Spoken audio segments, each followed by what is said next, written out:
আসসালামু আলাইকুম, আমি জান্নাত। আজকে যে ভৌতিক গল্পটি বলবো সেই গল্পটি একদমই সত্য ঘটনার উপর নির্মিত এবং যে ভাইয়াটি আমাকে লিখে পাঠিয়েছে আমি ঠিক তার মতোই বলার চেষ্টা করছি।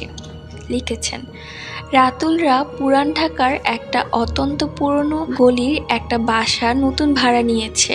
এখনও আশেপাশের কারো সাথেই পরিচয় হয়নি। বাসার সব কিছুই ঠিকঠাক করার পরে রাতুল এখন কিছুটা অবসরে আছে।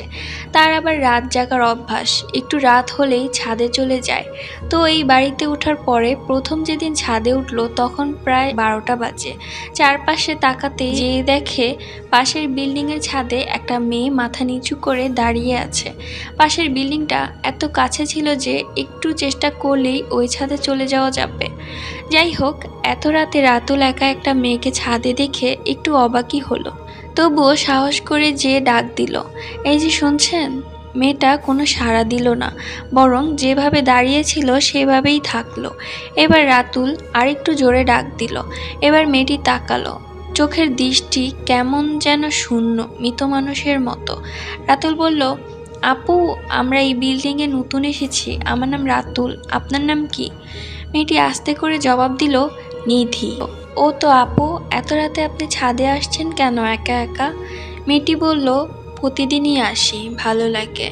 এভাবে একটু একটু করে সেদিন অনেকক্ষণ গল্প করলো রাতুল। তারপর বাসায় চলে আসলো। কিন্তু বাসায় আসার পরেই তার একটা অদ্ভুত অনুভূতি হতে লাগলো। তার মনে হতে লাগলো কেউ মনে হয় তাকে দেখছে। ও যখন খাটের পাশে দাঁড়াতো তখন ওর মনে হতো কেউ খাটের নিচ থেকে তাকে দেখছে। এক্ষুনি হয়তো তার পা ধরে টেনে তাকে খাটের নিচে নিয়ে যাবে। আবার ওয়াশরুমে গেলে মনে হতো ভেন্টিলেটর দিয়ে কেউ তাকে দেখছে। এভাবেই তার দিন যেতে লাগলো। আর এইদিকে প্রতি রাতেই ছাদে উঠে নিধির সাথে গল্প চলতে লাগলো। এভাবে চলতে থাকলো রাতুলের দিন। রাতুল এক সময় খেয়াল করলো নিধি কখনোই হাসে না। ব্যাপারটা ওর কাছে অদ্ভুত লাগলো। ভাবলো হয়তোবা ওর স্বভাব। তো হঠাৎ একদিন নিধি বলল, মার্চের 15 তারিখ আমার জন্মদিন, তুমি এসো। রাতুল বলল, কখন যাব? নিধি বলল, রাত 10টার দিকে। শুনে রাতুল একটু অবাকই হলো, এত রাতে কেউ দাওয়াত দেয় নাকি? কিন্তু কিছু বলল না। সেদিন ছিল 12 তারিখ। পরের 2 দিন রাতুল ছাদে যেয়ে দেখলো নিধি আসেনি। ভাবলো হয়তো বা ব্যস্ত। 14 তারিখ রাতে রাতুল একটা ভয়ানক স্বপ্ন দেখলো যে ও একটা ঘরে বন্ধ রয়েছে। সেখানে একটা ফ্যান ঝুলছে, ফ্যানের 3টা পাখার সাথে 3টা বিব্রত লাশ ঝুলছে, আর সেখান থেকে রক্ত গড়িয়ে পড়ছে ওর গায়ে। প্রচণ্ড আতঙ্কে রাতুলের ঘুম ভেঙে গেল, কিন্তু ব্যাপারটা শুধু স্বপ্ন ভেবেও উড়িয়ে দিল।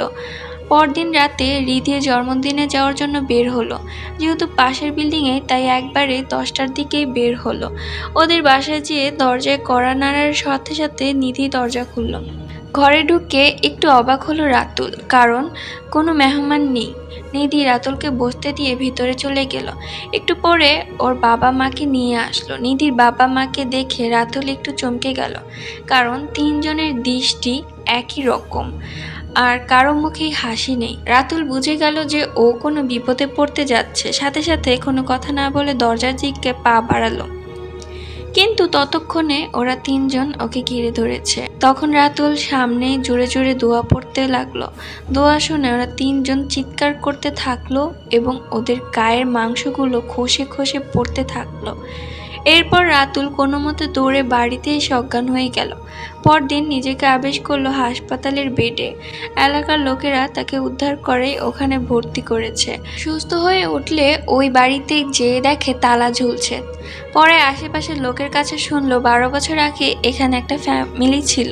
সেই ফ্যামিলি 12 বছর আগে 15ই মার্চ কারা যেন এসে তাদেরকে হত্যা করে ফ্যানের সাথে ঝুলিয়ে রাখে। তারপর থেকে প্রতি বছর 15 মার্চ এখানে একটা লাশ পাওয়া যায়। রাতুলও ছিল এরকম এক ব্যক্তি যে বেঁচে ফিরেছিল। এরপর রাতুল ওই এলাকা ছেড়ে অন্য এলাকায় চলে গিয়েছিল। সো আজকের ঘটনাটি আপনাদের কাছে কেমন লেগেছে অবশ্যই কমেন্ট করে জানাবেন। আর দেখা হবে নেক্সট ভিডিওতে। আল্লাহ হাফেজ।